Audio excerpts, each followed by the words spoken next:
vara.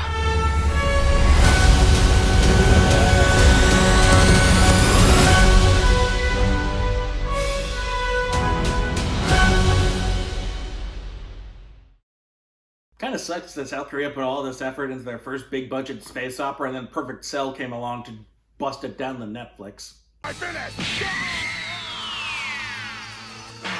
The thing is, with space operas, is they're kind of a bit more miss than hit. Success-wise, we've got Star Wars and Avatar, but then in terms of like quality-wise, only a few of the Star Wars movies are genuinely really good outside of being silly space operas. And Avatar doesn't really hold up that much when you break it down and rewatch it outside of the big push of 3D. You've got cult favorites like Flash Gordon, Treasure Planet, Dune, but then you've got things like John Carter, Valerian, Lost in Space, Titan AE.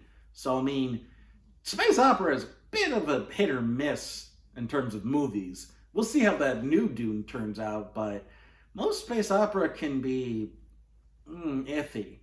Like normally, like even Guardians of the Galaxy turned out better because it's a Marvel-produced space opera, so it has the Marvel, footing behind it, and then it just plays up the space opera-ness, but it still has these other comic characters that are proven to work. So, how did South Korea do when they decided to make their own just out of the blue? Honestly, a bit better. The plot here revolves around, it takes place 90 years in the future, 80 years in the future, 2092. God, that's like 70 years in the future now, Jesus.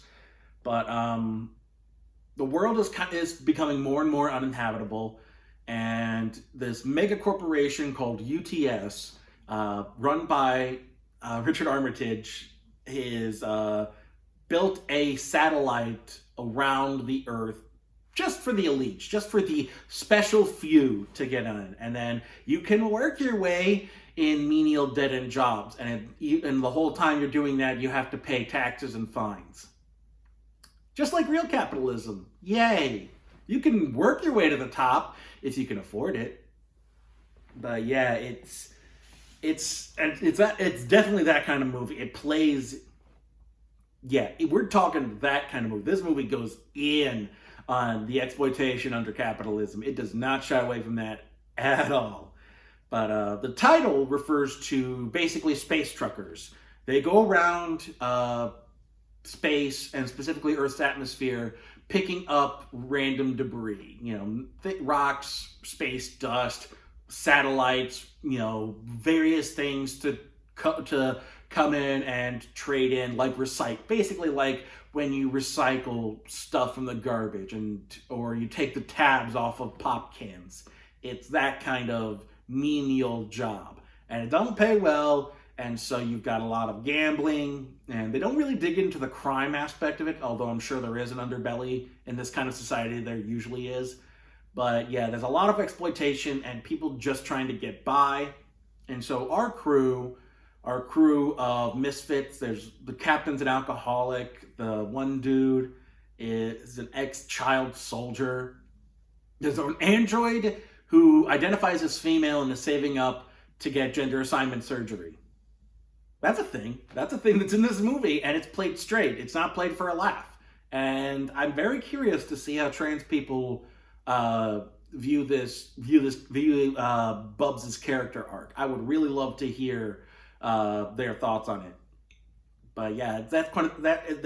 And then while they're just struggling to make ends meet, it turns out that what they believe to be an android girl named Dorothy, or dubbed Dorothy, is a property of UTS and has been fitted with a hydrogen bomb by a terrorist organization. And so the team plans to return Dorothy and get a big payout from it. But as the story goes along, Dorothy begins to showcase certain abilities.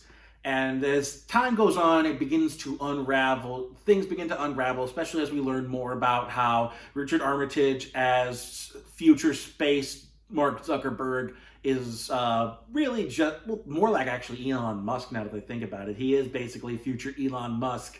But Yeah, and more into how insane he is and how just he's kind of like an eco-fascist, and that things are not exactly what they appear, how the media has distorted things because there's one mega corporation controlling it, all that kind of stuff. That's all on the surface, and it does not shy away from that fact. That's the thing. Richard Armitage kind of showcased what I did not expect from this, which is, as a big budget Korean movie, I just expected it to be in Korean.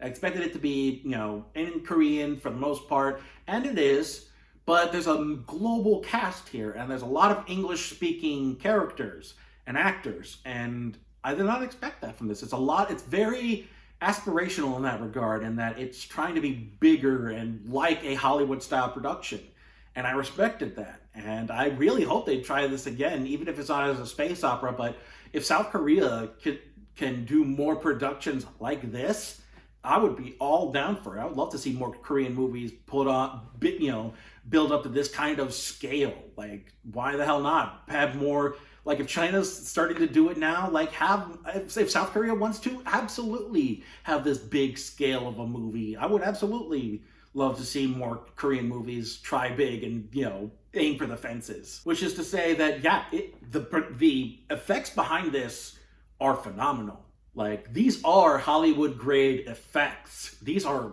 well executed CGI and visual effects. And then the practical effects, the set building, the production design. There's this thing that you don't really see a lot in space movies. You see it a bit in the original Star Wars trilogy and a bit in, like, Alien. This idea of, like, a lived-in future, where so much of the future we see in movies is always bright and clean and shiny like an Apple store. And then you don't really see the dingy underbelly of things. The fact that things are rusty and oily and gringy, and they're broken, and so they have repair damage from when they were fixed so many times. And you really see that a lot in this movie. This movie feels lived in. And then you go over to the fancy satellite where the rich people are staying, and it's all nice and pristine and pretty looking, and then you go to where everyone else is living, and it's dingy and dark and grimy and dirty, and it's, yeah, that kind of lived in feeling. You get that from this movie. That shows that they definitely paid close attention to even the little details when it comes to that. And I think whoever was behind this, just keep giving them work. Find them work to do all the time. Hollywood, China, South Korea, Japan, whoever's making movies, give these people work because they deserve it. On top of that, the cast is good too. I've mentioned Richard Armitage, he's fantastic. But even the Korean cast, they're all really well done. And even the voice of, like, Bubs the android is solid. So the cast here is all good. There's some with, like, the English speaking besides Richard Armitage cast that kind of struggles a bit. I just took that as, like, because this is a mixed language production, there's probably some things lost in translation, but it works well enough, and it definitely feels cohesive in that regard. It never fully distracts from the movie as a whole in the story, which is a very interesting story as more and more of it unraveled, and I really liked it. It kind of got a Cowboy Bebop vibe from this crew, from this captain, from the tough, the heavy, they call Tiger, Uncle Tiger at one point by the kid. But the really interesting one is Taeho. Taeho? I want to say Taeho. He's a child soldier, and his big thing is trying to find his lost daughter, who was blown out, daughter. He adopted a girl who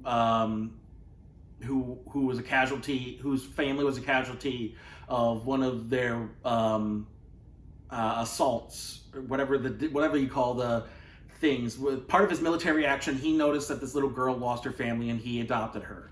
And she lost her hearing because of the battle, and so he felt responsible for all this, and he wanted to raise her. But because he decided to not be a soldier anymore, he ended up living in the grime and the dirt, and he wanted to give her more, the life that he felt she deserved, but he couldn't afford it, so he started gambling, and he became neglectful, and then he lost her after debris crashed through and sent her off into space.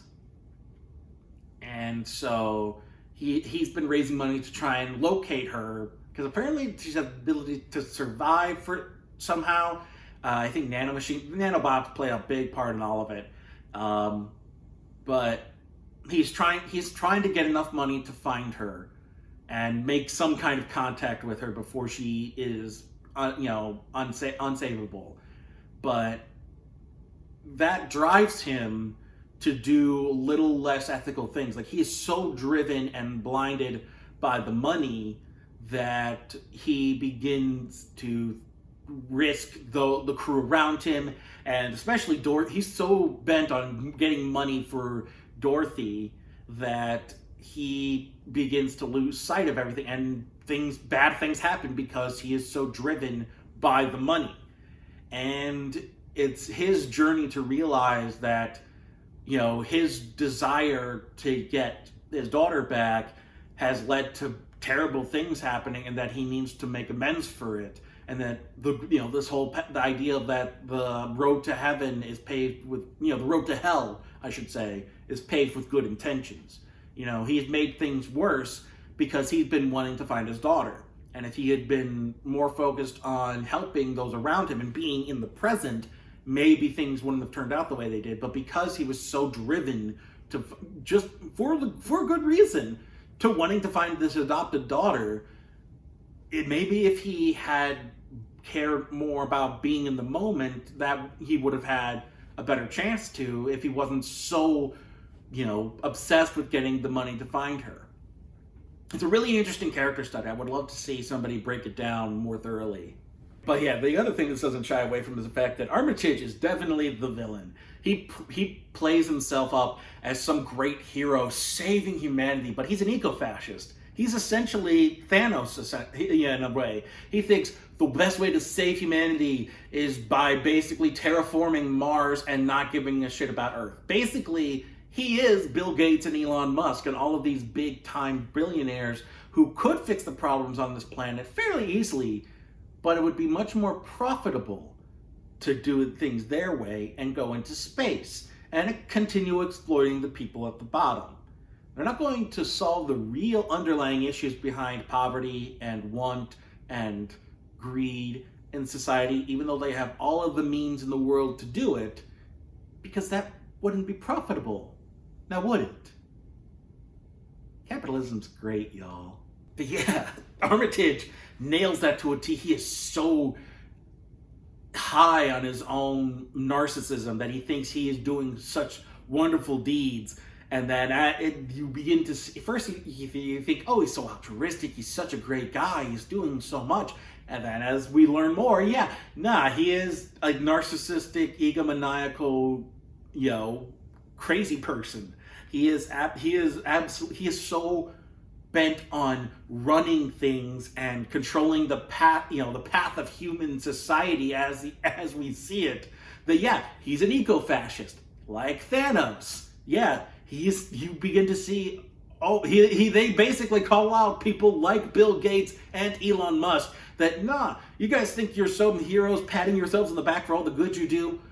What are you really doing? Like, they're taking a look at Bill Gates and Elon Musk going, hey, this you? Because this looked like you. The only real issues I had with the movie kind of stem from the girl Dorothy. Her actress isn't terrible, but she's kind of that kid-level wooden acting, and that it's not great, but it's not terrible. But there's also a running gag with her farting that feels very out of place. Like, this movie is, not always serious. Like, there's levity to it, but it's at least taking itself seriously. There's levity, but it's not, silly. And then every so often it'll just be like, fart. It's like, this kid farts, apparently. And it's like, it feels like a weird, out of place character beat for her. Like, what's with the farting? Like, fart jokes can be funny, sure. Like, I'm not against fart humor, but it feels weirdly executed here. It feels out of place.